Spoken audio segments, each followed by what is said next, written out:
Well, we got the science out of the way, so now we can talk about money. So I'm Heather Mack. I'm a reporter at the Wall Street Journal here in San Francisco. I cover venture capital and startups with a special emphasis on biotech, life sciences, food, health, meatless meat. And as all of you know, there's a lot of food startups out right now, and there's a lot of money out there. And a lot of the startups are trying to get animals out of the equation.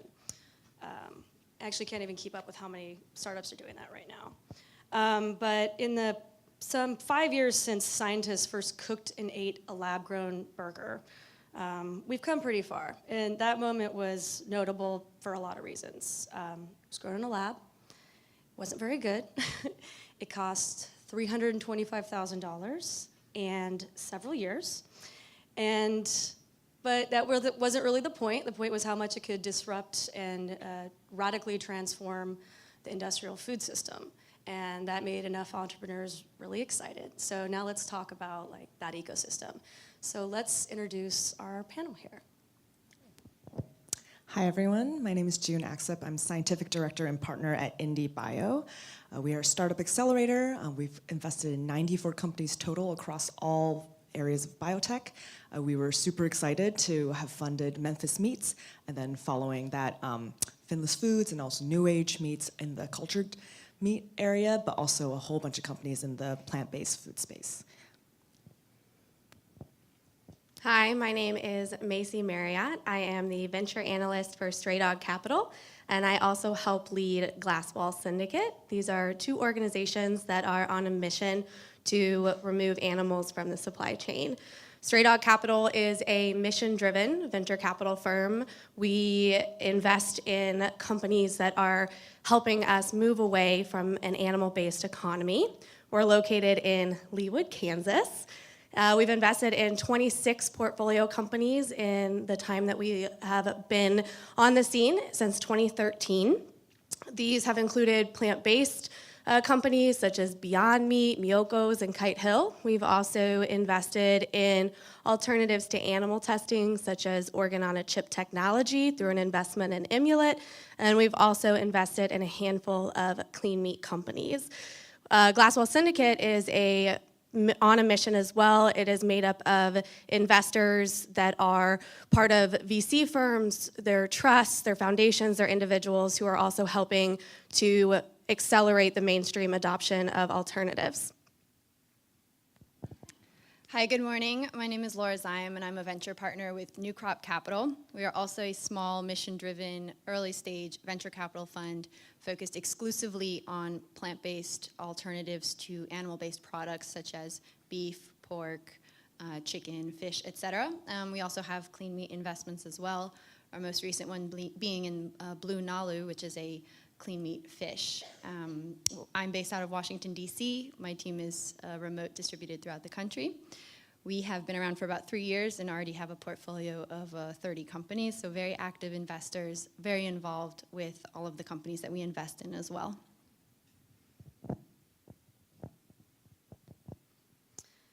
So let's talk about when this trend started coming into the startup world. And June, I think that would be a good place for you to start. IndieBio has a lot of different types of companies, from therapeutics and different types of sustainable material, but a lot of food, a lot of cell-based meats. And when did you first start seeing the first wave of companies entering the program, and how's it changed over the years? Well, I guess our first food company was actually Clara Foods in our first batch. And so that was more of a cellular agriculture play. They were making egg whites without the chicken, so brewing proteins with yeast. So that kind of kicked off kind of the food area. And then in the second batch, we had Memphis Meats. We had a couple other companies then as well. And then moved more into plant-based foods with Terramino Foods, New Wave Foods, which is a shrimp alternative, Notco, and also looking at ingredients like Ava Winery and Sugar Logics. So we've been really branching out into all different types of areas. We were really excited by Memphis Meats when we saw it. And one of the reasons I think IndieBio exists too is to give opportunities to scientists who may not be able to raise capital in other ways. So for a therapeutics investor looking at something like Memphis Meats, they would have never put any money into Memphis Meats. But we thought it was super interesting. It obviously had huge implications in the world. There were still a lot of questions whether it was doable or not, and whether the scalability and the cost would ever be possible. But we made that risk, and we're so glad that we did, because I think it started to encourage other people to come in and realize that this is something that's really important to work on and that it is possible. So since then, we have seen a lot of companies in different spaces. I would say over time, our portfolio, the stakes are getting a little bit higher. Like, we're looking at more interesting technologies, and also looking at side technologies. So not just another clean meat company, but how they are actually using fundamental technology to really accelerate some of the problems in clean meat, such as eliminating fetal bovine serum and addressing the scalability problem. Great. And Macy, when did you guys first start investing in cell-based meat, and how is it different with your approach to plant-based products? So I think for mission-driven VCs, as well as traditional VCs, we really started to get involved as soon as the first news came out about it, to be honest about you, back in 2013. Because anytime somebody comes to you and says, I'm on a mission to disrupt a $1 trillion market, you're gonna jump into research really quickly and start focusing a lot of energy and time to getting with subject matter experts in this field. I'll be the first to admit I don't have a background in molecular biology or cellular biology. My background is in accounting and finance. And so when we saw this get on the scene, it was really important that we sit down with subject matter experts and really help us understand how we continue to evaluate these companies. And so it started with Memphis Meats. Memphis Meats was our first investment in a clean meat company, which I think is represented here today. They're located in the San Francisco area. And since then, we have invested in Moza Meats, Super Meat, Aleph Farms. We also recently invested in Blue Nalu, who is focused on seafood. They're calling it cellular aquaculture. And from a due diligence perspective, when we talk about clean meat versus plant-based alternatives, there's absolutely additional challenges for the due diligence that we perform on clean meat companies, because we can't look at things like the financial projections the same way that we can for a plant-based company. There's just so many what-if factors that are still at play. We can't rely on financial projections in the same way. We also know and anticipate that we're going to continue to see additional challenges, such as regulatory barriers, et cetera. But when we think about clean meat, we continue to invest in clean meat companies. That's a decision that we've made. I think it goes without saying that there are a lot more clean meat companies today than there were when we made our first investment in Memphis Meats. But, you know, they are differentiated, and I think at the end of the day, in a $1 trillion global meat market, if there's several key players, that's not going to be a problem. And I think it's also worth mentioning that their focus is right now on a lot of different proteins. And so for us, when we're analyzing these investments, whether clean meat or a plant-based alternative or an organ-on-a-chip technology, we're going to be looking at a lot of the same things. There's a lot more similarities than there are difference in that due diligence and analysis process. We're going to be looking at the competitive landscape. We're going to be looking at risks. We're going to be looking at your go-to-market strategy. And one of the biggest things that we take a look at is the team.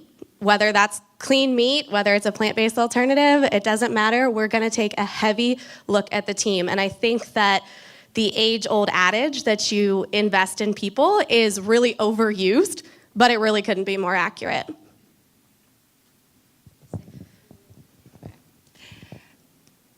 So in comparing our decisions to invest in plant-based meat versus clean meats, I actually consider them two very different opportunities. Clean meat is very early stage, very high risk, but the potential for scale and impact is massive. I like to compare it to the taxi industry, which is about $35 billion worldwide. As Macy mentioned, the meat and seafood industry worldwide is about $1 trillion. So we have Uber like way beat in terms of potential scale and valuation in the long term. And so there is plenty of space for lots of different players. That being said, I judge it more of like a science and technology investment right now rather than a business investment or a product-based investment, because there's just so much more that needs to be done. Go-to-market strategies are not clear. The industry itself, how is it going to divide? Is it going to be companies specializing on one animal but doing the entire process from the cell line to the serum to the scaffolding to licensing out the technology? Or are we going to have companies that specialize in producing serum across all different types of potential, meat replacements? So also another point I'd like to make is that a lot of these companies, when they think about the long-term future, say like, oh, we're going to license our technology. And that's sort of an easy answer. My question to you is, who are you going to license it to? I don't see the end of that roadmap yet. So that's sort of how we approach assessing clean meat companies. Plant-based is a little different. The production methods, the distribution methods, the early adopter markets, those are all much more defined. They've been around for a little longer. So the challenge there for when we make decisions in which plant-based companies to invest in is, what is your differentiator? Are you applying a new technology to an existing product? We have a company in our portfolio called Good Catch that uses high moisture extrusion, which is the same process that like McDonald's used to make their burgers. They applied it to soy and they made this amazing tuna replacement. Are you bringing to market a new plant-based ingredient? There's talks of lemna or duckweed as a great potential protein replacement, or tiger nuts coming out of Africa, or I'm pretty excited about hemp making a resurgence here as well in the US. Or, are you making an analog to a product that's not already on the market? Things like a hard rind cheese, like a nice brie with a nice rind, creamy in the middle, right? We don't have that yet in cheeses, or lobster, or a T-bone steak. So those are the challenges for plant-based companies in terms of differentiating themselves as we make our investment decision. And Jun, since you've been at IndieBio and seen these waves of companies coming through, has there been any marked change in the level of business savviness these entrepreneurs have? Yeah, we're always looking at new technologies, so from the technology as a base, but it's very much focused on product market fit, so understanding what product they're building with the technology and then what markets they're addressing. So now, especially with the food sector, and especially because we've had so many companies covering different sections of food, we are looking out for those really differentiated products, such as cheese. Actually, I'm still looking for that good cheese company. But really understanding what those technological limitations are to accomplishing that taste, texture, molecular profile. So that's kind of what we look out for now. And I'm hoping all of you can talk a little bit about how your background and maybe personal beliefs about plant-based foods and meatless meat prepared you for this role. Sure, appreciate it, thanks. So my background is actually in entrepreneurship and tech entrepreneurship. I had a company in recruiting that I created right out of college. Spent some time here in San Francisco going through 500 startups, et cetera. So that experience as a founder fundraising really is what set me up to be a great VC. One of the reasons is that I can see through a lot of the BS that founders try to pull on us, because I was in their seat trying to pull that on investors, 2-3 years ago. But it also gave me a good understanding of the importance of the team and the scale and how those things play out. We went through a co-founder split, and it's brutal and it's real, and it can really sink your company. So all of these things make me a better early stage investor. I actually left my startup because I was becoming more personally interested in veganism for environmental reasons and personal health reasons, and I could see the industry really taking off. I mean, new products were hitting the shelf every week, it seemed like, at my Whole Foods. So I wanted to get involved, and VC would be a good way to get an overview of the industry. And my personal belief is that or I guess like my personal goals for the industry are to really sort of drive it now towards more clean label products. I think we have a lot of vegan products that are actually not that healthy, right? Like you can be vegan and eat potato chips all day, but I would like to bring more of that health focus in line with the with our investment portfolio. That being said, nutrition and diet is a very personal thing, and I'm not here to tell you what is or is not healthy. We do let the consumers decide, and so we will invest in a wide variety of products. But like my personal preference is clean label. So Stray Dog Capital is located in Kansas, like I've said, which is kind of the heart of the Midwest. A lot of times when I'm on calls with entrepreneurs or other investors, they always ask, what part of New York are you in? What part of California? And I always say, we're located in Kansas, and just crickets, right? And you always know that nobody knows how to respond to that because they just repeat it back to you. They go, Kansas, they don't have anything to say. I grew up on the Missouri side. I currently work in the Kansas side, but it's all very close to each other. I was the only vegan that I met throughout high school and throughout college. I was in a very meat-heavy area. I studied accounting, so I hold dual degrees, one in public accounting, and I also hold a degree in private industry accounting with a focus on governmental and nonprofit. When I graduated college, I got a job at UMB, which is headquartered in Kansas City and has been recognized by Forbes as one of America's best banks. I worked a 9 to 5. I had banker's hours. I had banker's holidays. You would put your work in a folder, close it, put it in a drawer, and not think about it until the next morning. I am not knocking this for the right person. That is a really great setup to have. But for me, I really yearned for more. I sat in a cube and I looked out the window and I felt like there was this whole world that was going on. At this point, I had been vegan for a really long time, and I sat there and I did what the world told me I was supposed to do. I had a good job right out of college, and I said, how are we going to feed 10 billion people in 2050? The things that the bank were doing were important to them, but I'm sitting there looking at the big picture, and I knew I had to get out and do something different. So I took a chance and a pay cut, and I went to work at a local animal shelter, Kansas City Pet Project. They are the largest open admission, no-kill shelter in the Midwest, and I was responsible for accounting and other just general business operations for them. It was in that role that I realized I could never work outside of this kind of space again. It fills my cup. Animal welfare fills my cup.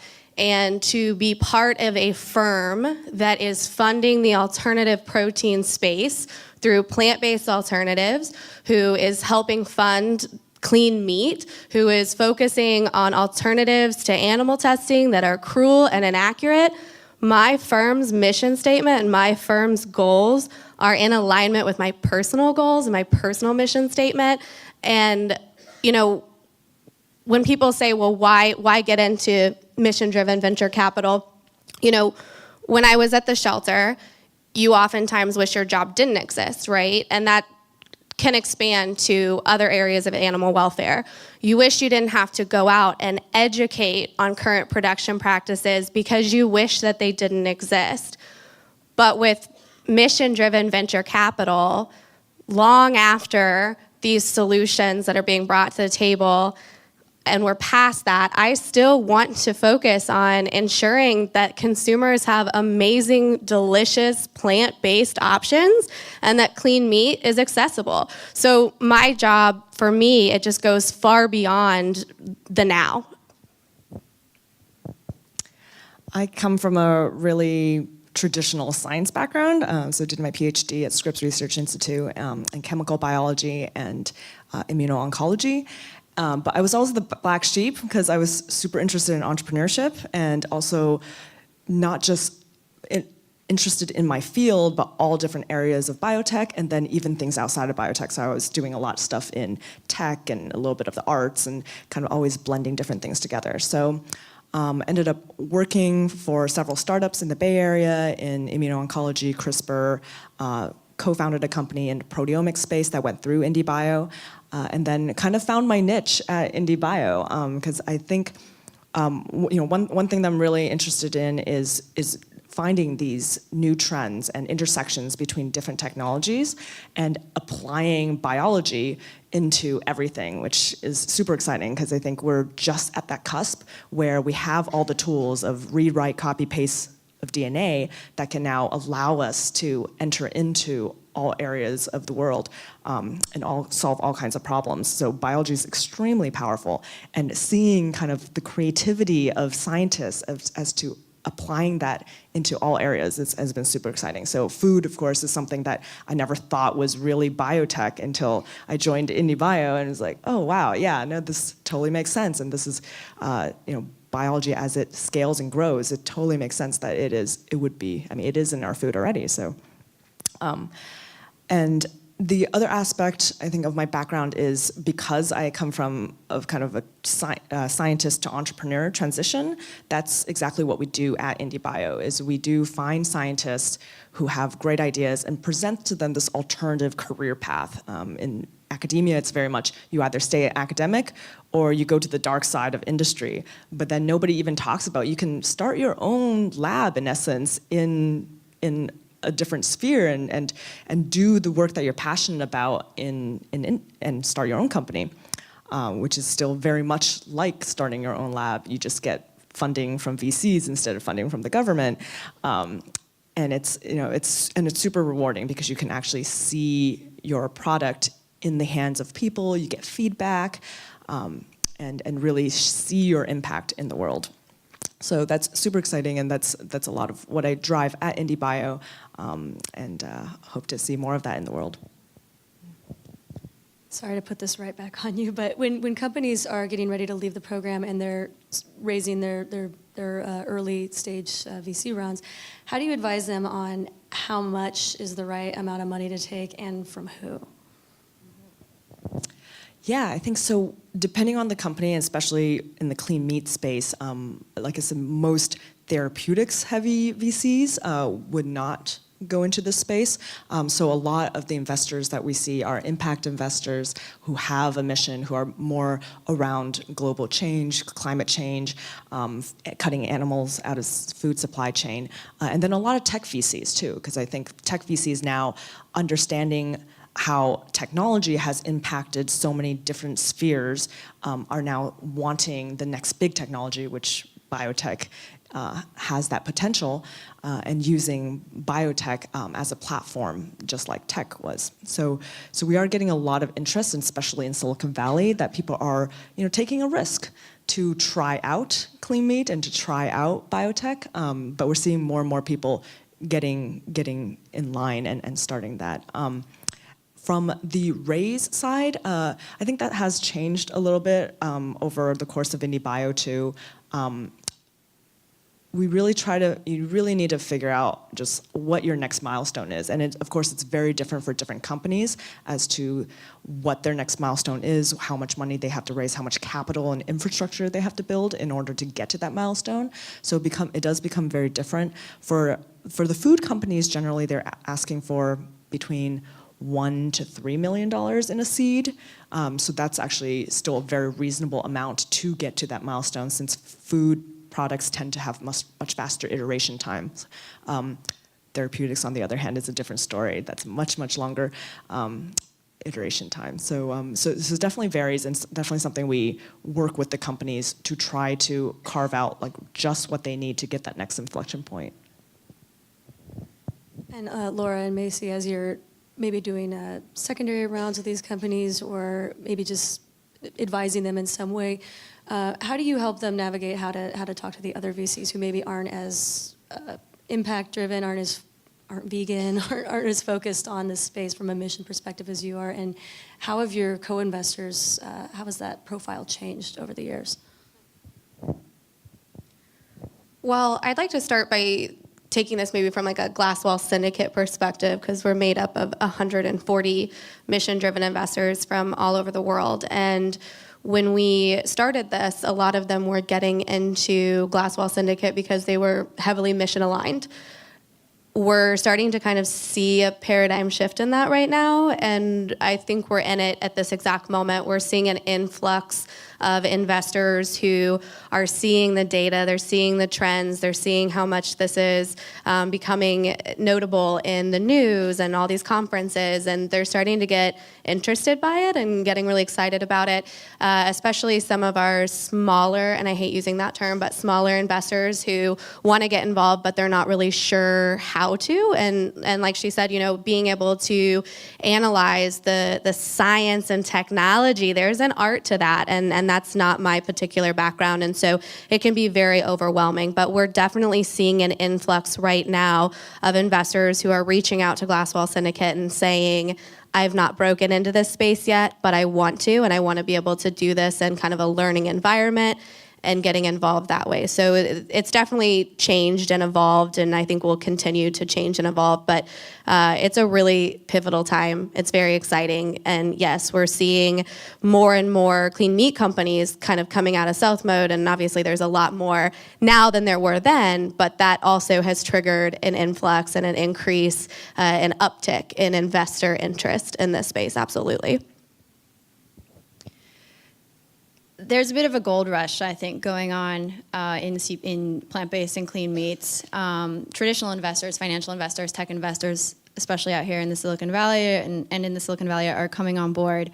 And they're driving up valuations. We've walked away from deals because they just got to, insanely high levels that we thought was preposterous, given that we've been in this for several years and we know what we're doing.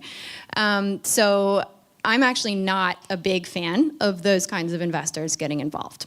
What gets me excited are the strategics, right? I mean companies like Cargill, the largest animal feed supplier in the United States, Tyson's, the poultry producer, PHW Group, the largest poultry products producer based in Germany, making strategic investments in the companies in our portfolio.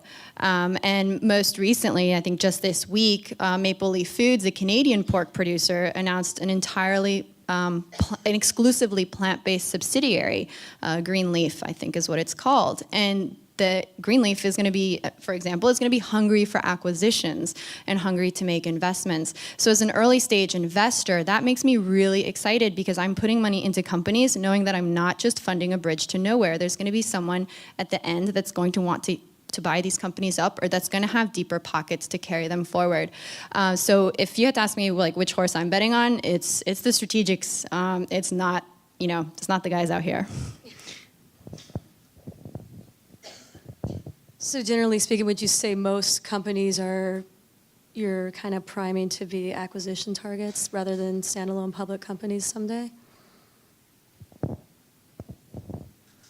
Yes.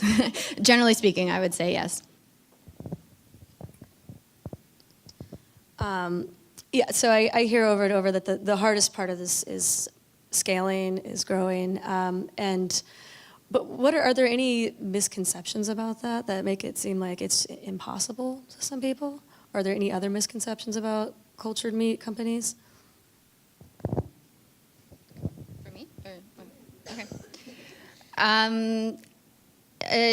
Well, I think one thing that if you're not coming from the food industry and you want to start a food startup, you need to consider, especially if you're coming from tech, and I'll bring up tech as an example because we're in San Francisco, you need to consider that you're building an actual ingestible product, right? You can't just, it's not like a platform that you ship out and you fix bugs along the way and people report them and your customer service handles it.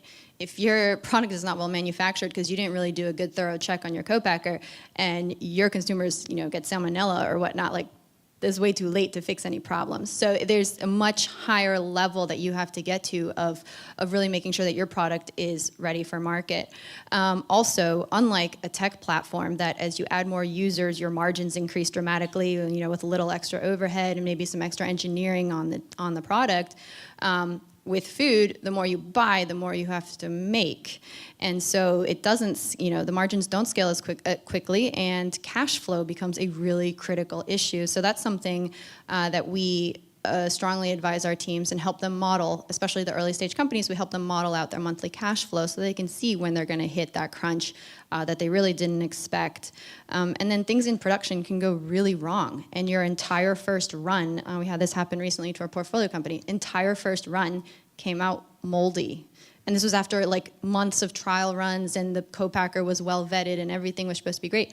They had to throw everything away. So you have to be prepared, I think, for much more extreme, worse scenarios and just be much more thoughtful and careful in your planning if you're going to be launching a food company. And I'd like to take this at a slightly different angle because I agree with what she's saying. The angle that I would take as far as misconceptions go, there's a lot of misconceptions out there. I think she makes some really good points. So I'd like to say that I think one of the biggest misconceptions in mission-aligned investment or impact investment in clean meat or plant-based alternatives or anything else, it is often assumed that if you are a mission-driven venture capital firm, that somehow equals philanthropy. It does not. We are still VCs. We want to see returns. But in our mind and our philosophy, if you're going to be investing in any startup, why not also be the one that's trying to tackle the sustainability crisis at the same time? Yeah, I want to add a few things. On the tech side, scaling is a huge issue.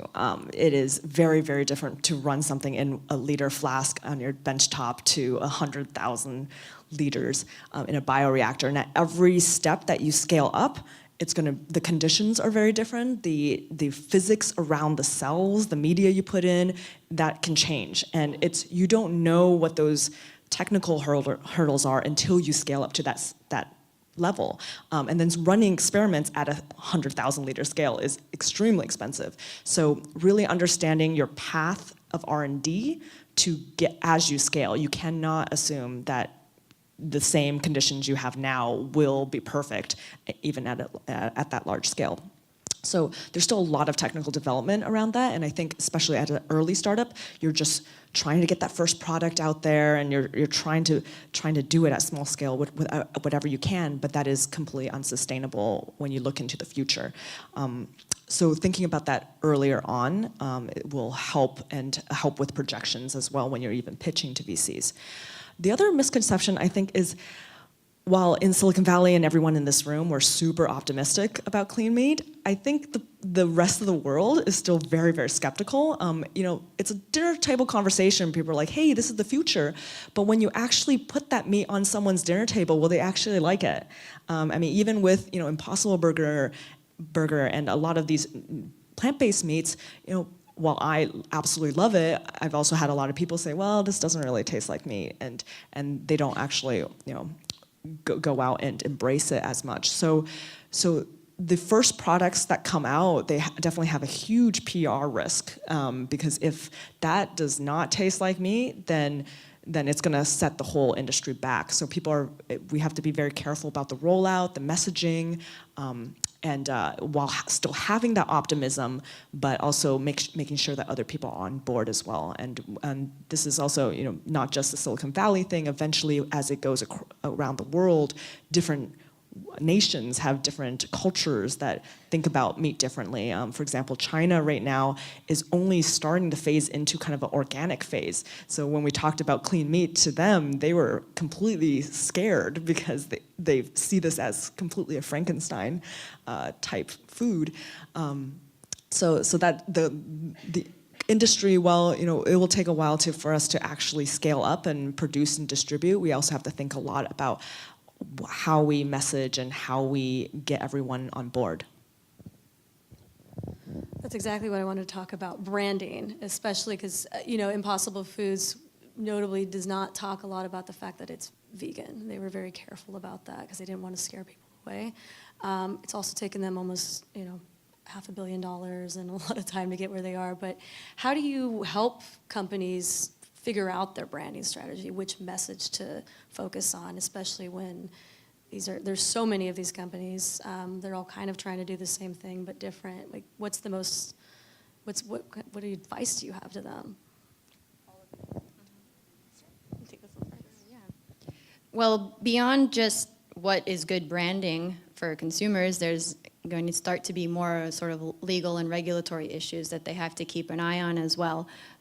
Right now, there's nothing too concrete around, like labeling milk or almond milk as milk and things like that, but there are cases in court.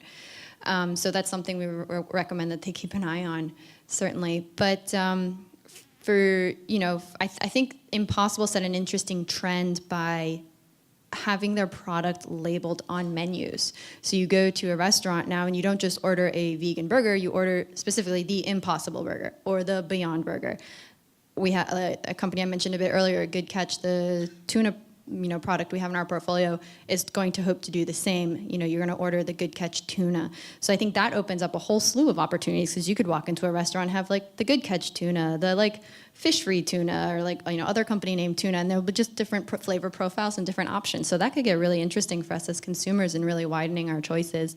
But in terms of the nitty-gritty of like branding and marketing, it's something I think we leave mostly up to the companies, making sure that they understand their target customer well, or what's the demographic that they're going after. And a lot, the early adopter has kind of been like your 20 to 30-year-old urban dwelling woman who does like yoga every morning and drinks some green juices and likes cursive fonts and light colors and things like that, right? So encouraging some of our portfolio companies to maybe consider alternative target markets, maybe targeting men, for example. Like that's not really many vegan products that do that. But by and large, we leave it up to the companies. I would agree with that. We leave it a lot to the companies, and that's why it's so important that we feel the team itself is truly differentiated and very strong, and that they are surrounding themselves with maybe a really strong advisory board who has people who are really well-spoken and industry experts on the branding aspect. I also think it's worth mentioning that as we look at being able to order something like the Beyond Burger, the Impossible Burger, the Good Catch tuna, I think that speaks to that if you are an entrepreneur and you are trying to break into this space, now is the time, because at a certain point the strategy is going to change. And though we don't give a lot of advice on branding, I think when we're future focused and it's 5 years from now and you can say, I want the Beyond Burger, I don't want a vegan burger, I want the Impossible Burger, there's only going to be so much room for that, and there's opportunity right now to get it. That same opportunity may not be there 2, 3, 5 years from now, and the strategy, barriers, and challenges are going to be a little bit different. So there's an opportunity right now, and I would take it. I say from the consumer side, the biggest things that they care about is the texture and the taste, the cost, and then potentially the health aspect. And I would almost say in that order. And so obviously a lot of these new technologies are going to cost a lot, but if it tastes really good and the cost is comparable, then they actually might be adopted more. But the biggest thing is the taste. Do people actually like eating it? One example is Not Co. They're a Chilean mayo brand that is a plant-based mayo. They are now the third largest mayo in Chile, and they scaled that up within a couple of months. They sell their product as cheaply as other mayos, and people are going back and getting it because the taste is absolutely delicious, the taste and texture. And while it's vegan, they don't explicitly brand as vegan, but people started associating plant-based food as being healthy, so in a combination of the price, the taste, and the health aspects, people are going back and buying it more. So as vegans, can be early adopters of a lot of these technologies, I think the rest of the world has understand that plant-based food is probably better for you, and given the choice at a comparable price, they will also pick up that food. But the taste is absolutely the first thing. If it doesn't taste good, then no one's going to come back. I think that's a really good point that you say, and so I just want to mention when we talk about healthy, that's a really good point, and that consumers are starting to see that plant-based can oftentimes be synonymous with healthy, not always, absolutely, but I think that when we look pre-millennial, So the millennial generation is really heavily going to drive transformational change for the way that we eat and the way that we look at our food. Pre-millennial, you often saw healthy being equated with things like low carb, low sugar, low fat. Now, if you survey millennials, a lot of times they're going to say that healthy is local, it's organic, it's sustainable. And so kind of wrapping that into your branding and your messaging, you don't necessarily always have to come off strong with vegan or any other sort of labeling strategy. It's really the focus on if you're going the healthy route and making sure that you meet those benchmarks of healthy, local, sustainable, organic type categories. Also, just realizing that we are at the Cultured Meat Symposium, and we've been mostly talking about branding on plant-based foods, so quick note on branding for cultured or clean meat. Too soon to think about it on a specific company basis because we're still years away from being market ready, but I think the industry as a whole has a lot of work to do on branding itself. The jury's still out on what to call it. Clean meat is the terminology that we espoused, but as strategic investors got involved, they said, well, if you guys are making clean meat, and we're the pork producers, what's our meat? Is it dirty? And they didn't like that. So, more sort of conflicting points of view are coming into play as we grow. So there's organizations out there, Good Food Institute being one of them, doing like really great work on sort of branding and helping the industry mature and establish itself. But if anyone has any good ideas for what to call clean meat, cultured meat, cell-grown meat, lab meat, et cetera, I think there might be ears willing to listen to you. Yeah, there's been a lot of debate on it. It's a conversation that comes up often. So whoever ends up coming up with a really great name, you're going to be really famous. And I believe we open up for questions right about now, but if everyone could just say really quickly how many years you think it'll be before you can order whatever not meat in a restaurant, and which type would you want to order? That's a wish. The first one's it. I want to see in 3 years, probably a little bit earlier for beta testing and slow rollout. I guess chicken. Yeah, I think that's the million-dollar question. So that can be a little bit challenging to answer. But I think that when I think about my lifetime, I can say I'm going to see it really, really soon. And I would probably agree chicken, just because it is so largely used. And so from an impact perspective, though I want to see, let me make it very clear, I would love to see clean meat for all the different proteins. I would say chicken first would be very exciting. I also think chicken will likely be the first, maybe in some form of like shapeless nugget or something. But what I really wish were first were maybe tuna or some kind of seafood. I'll put it to you like this. Our fisheries are about to collapse. We've overfished, 80+% of them. Tuna can't be raised in aquaculture. However, we're not about to run out of any chickens or cows anytime soon. Once that biodiversity in the seas is gone, it's gone. We can't bring it back. So I encourage more companies out there to focus on what's going on in our seas. Great. Well, I look forward to the day we can all order shapeless nuggets. That sounds great. It really does. So, questions? Do you have the... If you have any questions, you could come up to either of the two mics here, and I think we have just a couple minutes reserved for questions.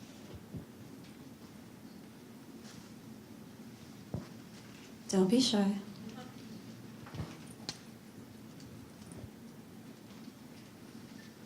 Well, I'm going to ask the first question. My name is Elaine. I'm from Plug and Play. I just wonder, Jun, right? This question is, I think you mentioned something about the iteration for food products. Can you elaborate on that? And I just wanted to hear you guys' opinion on, food category, like products is something that people are having ever-changing taste buds, or they just have different demands. So what's your opinion on, I guess, the suggestion for startups? How should they keep up with the trends and the ever-changing different demands? Yeah, thanks. I think one of the things we've seen in startups is really the ability to cycle and iterate fast, right? That's the whole lean startup concept. And you can see that easily deployed in software these days, but in biotech traditionally it's been very, very long cycles. If you're doing a therapeutic, it's like a 10-year cycle.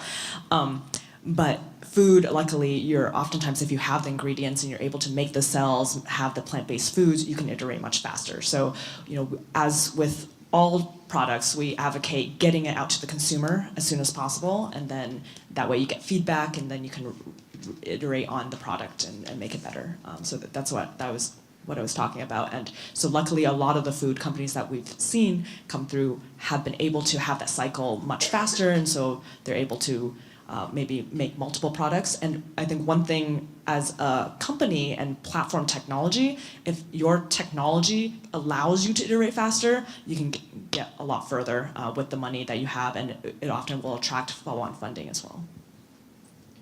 When we look at a food company, we stopped asking ourselves a long time ago, how is this product as good as its animal-based counterpart? We ask ourselves, how is it better? And that definition of better is ever evolving. And so it's really important for entrepreneurs to be able to pivot, to be able to adapt, to be able to surround themselves with the best people and really differentiate themselves and make sure that they have absolute clarity of purpose. I think that's a very important component of being successful in the food space. I agree, and I'll pass so we can get to the next question. Hi guys, thanks for the panel. I was wondering how you, as VCs that are very focused on a specific subset and have a lot of companies within your portfolios that are potentially competitors, balance sort of the advice you're giving them with potential proprietary information that you've gotten from your portfolio companies, and how you sort of balance that competitive aspect within your portfolio. Yeah, absolutely. A very good question. Something that entrepreneurs who are seeking money come up to us and are very concerned about at the beginning. A couple of points to point out. One, it's a massive industry. There's room for plenty of players, and everyone takes, even though they think they're similar, they're all taking slightly different tacks. Two, we actually really encourage sort of symbiotic relationships between companies in our portfolio. So you will find the meat product of one of our companies in the finished product of another one of our companies. You will find one company, white labeling or co-packing along with another one. So we actually encourage that sort of partnership to make getting to market faster and easier, and see it as a benefit that we have many similarly related companies, and therefore as investors a very wide and powerful and far-reaching network of strategic partners that our portfolio companies can use. I agree with what she says, and I would just add that as far as proprietary information, though, we don't disclose that. We don't share that with other entrepreneurs, other portfolio companies. We, as mission-driven venture capitalists, it's very important to us that we build solid relationships with our portfolio companies, so we're not just writing a check and then saying, bye, good luck. We've built relationships, we have regular calls with them, we see them in person, and so we've built that relationships, and it's definitely a concern very early on because people will look at our portfolio companies and see that there might be some really strong players that they would consider their direct competition, but we don't share any proprietary information with anyone else, but we do absolutely try to create a culture in which we're really sharing information that will move everybody forward. I agree with all that. That's pretty much our approach as well. I say that the one added thing is we constantly see new corporate partners or new vendors or new technologies that could add to the space, and we distribute that information to all of our companies, and it's up to those companies to see if it fits with what they're working on that they want to engage. So we make sure that those opportunities do get evenly distributed to everyone. Hi, Nick Kepp from Skyline College. You have a lot of students here, some people from pharma and a lot of academics.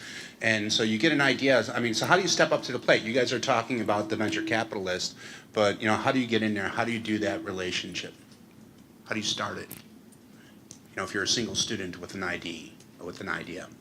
Yeah, absolutely. I think that there's a lot more nonprofits out there, such as the Good Food Institute, who, if you're very early on in the process, maybe you're in that idea concept, that will kind of help you through that process and prepare you for what the funding landscape's going to look like. For us, we are early stage venture capital firm, but I think sometimes that gets a little bit confusing. We're early stage, but we are, we're looking at seed series A. Typically you're past that really early stage, but there's definitely great resources out there for college students. And again, I know we've kind of said this a few times, but now's the time to get into it. And I think as an entrepreneur, and I hate to do this, and I know we only have a minute, so I'll be quick, but there's a quote that I love, and it's a Jim Carrey quote, but you guys may have seen this, but he said, his father could have been a phenomenal comedian, but he didn't think that was in the cards for him, so he got a safe job as an accountant. And when Jim Carrey was 12 years old, his dad lost that safe job as an accountant, and his family had to do whatever they could do to survive. And he learned a lot of lessons from his father, but none of the least was which that you can fail at something you don't love. So I think that we forget that oftentimes. We sometimes go the safe route. You can fail at something you don't love, so you may as well take a chance on something you do. So if you're a college student, the entrepreneurial spirit, it requires such a specific skill set and a very specific personality and energy and hustle that is like no other hustle that is out there. So if that excites you, do it. Yeah, I think the fact that they're attending this conference is a great start. You need to meet people, you need to do your homework. There's great accelerators, early stage, focused on food, focused on more of the science aspect. Network with those, work at an early stage company so you get your feet wet, you know what you're doing, and come talk to us. I mean, New Crop has a contact form on the website directly to my email. So they do get read, and I do answer them, and I have calls with curious entrepreneurs all the time. So it's really a people thing and a relationship thing to get started and to definitely be positioned to get started on the right foot, because you can set yourself up to fail before you even start if you don't have those relationships in place. Yeah, and that's also a really great point, so I just want to make sure they add on to that for Stray Dog Capital and Glasswall Syndicate, same thing. We have contact us on the website. We do read every single one of them, so I know sometimes when you're looking for a venture capital firm, it can feel really overwhelming and you wonder if all those emails are being read. I can't speak for everyone, but New Crop reads them. Stray Dog Capital, Glasswall Syndicate, I'm reading them, I'm looking at them, I'm getting back to you, one way or the other. Apply to IndieBio. Finless Foods, New Age Meats, Clara Foods, they all came in as a paper and pen plan. And that's exactly why we exist, is because we have a laboratory. We give $250K in funding to help students and PhDs start companies.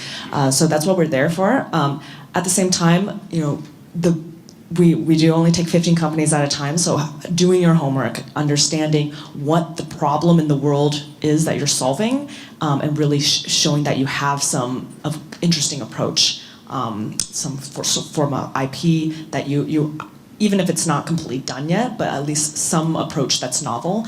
But from there, we chat with all kinds of companies, and for the ones that are ready to go and take that acceleration step, we bring them into our accelerator. If the panel is up for it, we have room for about one more question. Hey there, this is a little bit more of a science question. I've seen a lot of the limitations when culturing mammalian cells, but when we're going into the seafood and the poultry space, what are some of the big limitations to scalability with those proteins and those cell types? I think every cell type is a little bit different. There's definitely different cofactors and growth factors that you might want. I would say we funded Memphis Meats, and then we funded Finless Foods, which is addressing fish, and then New Age Meats. Each of those cell types do have advantages and disadvantages as well. And then also it's very much about the technologies around that. So how they are scaling in a bioreactor, what are some of the different technologies that they can derive from stem cell technologies, or differentiating the stem cells into the different types of cells. I think those are the critical areas that people focus on. But in some ways, they're more similar than not. Yeah. Okay, thanks. Okay, thank you everyone for joining us today, and thank you to the organizers for generously giving us more time, because there's no short answers in cultured meat cultivation and funding and company creation. So thanks to all of you, and I'm sure they're all available to talk after this panel.